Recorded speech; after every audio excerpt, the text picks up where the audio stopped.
صوبہ خیبر پختونخوا کے پہاڑی علاقے اپنے قدرتی حسن اور سیاحت کے علاوہ بیش بہا معدنی ذخائر اور قیمتی پتھروں کے لیے بھی مشہور ہیں۔ تاہم ملک میں عالمی معیار کے تربیت یافتہ کاریگروں اور ٹیکنالوجی کی کمی کے باعث یہاں کے قیمتی پتھروں کا عالمی مارکیٹ میں ریٹ کافی کم ہے۔ یہ ہم باہر بیچتے ہیں 5,000 کا، 8,000 کا، زیادہ سے 10,000 کا ادھر پاکستان میں۔ پھر یہ اگر بن جائے نا 4-5 کا ریٹ کا تو اس کا یہ پھر ویلیو ہوتا ہے 1,00,000 1,50,000 کا، 80,000 کا۔ پشاور میں وفاقی حکومت نے 2007 میں ایک جیم سٹون انسٹیٹیوٹ قائم کیا جہاں جدید ٹیکنالوجی کی مدد سے قیمتی پتھروں کی کٹائی اور پالشنگ سکھائی جاتی ہے۔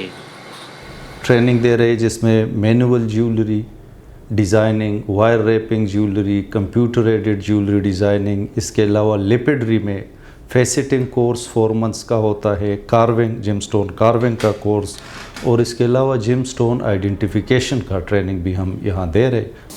اس انسٹیٹیوٹ میں سالانہ تقریباً 120 افراد تربیت حاصل کر رہے ہیں۔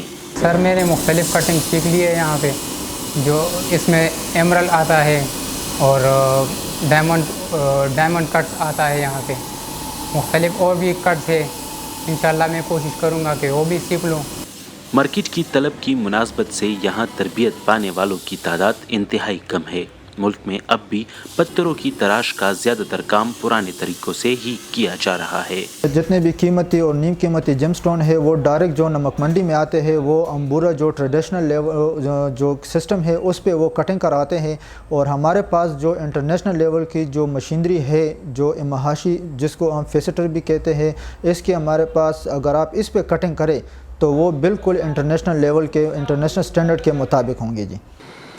جہاں ایک جانب یہ واحد ادارہ صوبے میں تربیت یافتہ کاریگروں کی کمی کو پورا کرنے کے لیے ناکافی ہے، وہی جدید مشینری مہنگی ہونے کے باعث چھوٹے کاروباری افراد کی پہنچ میں بھی نہیں۔ جب تک یہ دو بڑی رکاوٹیں دور نہیں ہوں گی، پاکستان کے قیمتی پتھر عالمی منڈی میں کسی اور نام سے فروخت ہوتے رہیں گے اور قیمتی زر مبادلہ بھی دوسرے ملکوں کو ہی جاتا رہے گا۔ عمر فاروق، اردو VOA، پشاور۔